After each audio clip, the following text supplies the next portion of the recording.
উন্নত সমৃদ্ধ স্মার্ট বাংলাদেশ বিনির্মাণে আগামী ২৭ জুলাই ঢাকায় শুরু হচ্ছে ২ দিনের বাংলাদেশ স্টার্টআপ সামিট ২০২৪।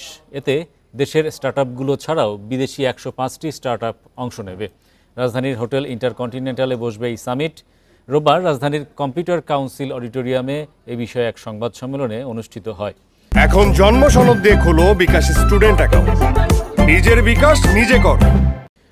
সংবাদ সম্মেলনে প্রধান অতিথি হিসেবে উপস্থিত ছিলেন ডাক, টেলিযোগাযোগ ও তথ্য প্রযুক্তি প্রতিমন্ত্রী জুনায়েদ আহমেদ পলক। প্রতিমন্ত্রী বলেন, বর্তমানে দেশে ২৫০০ স্টার্টআপ আছে, যেখানে ১৫ লাখ মানুষের কর্মসংস্থান সৃষ্টি হয়েছে।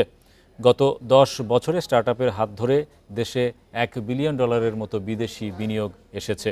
সামিটে থাকবে ৪২টি স্টল এবং ৫৫টি ভেঞ্চার ক্যাপিটাল এবং বিনিয়োগ সংস্থা।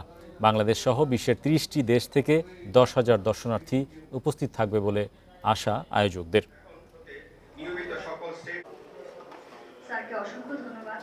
এই ২৫০০ স্টার্টআপ যেরকম সফলভাবে আগাচ্ছে, অপরদিকে আমাদের কিন্তু ১০ বছরে প্রায় $১ বিলিয়ন কাছাকাছি বিদেশি বিনিয়োগ এসেছে এবং আমাদের লক্ষ্য ৪১ সাল নাগাদ বাংলাদেশে ১ লক্ষ স্টার্টআপ থাকবে, যারা কিনা ১ কোটি তরুণ তরুণী কর্মসংস্থান সৃষ্টি করবে।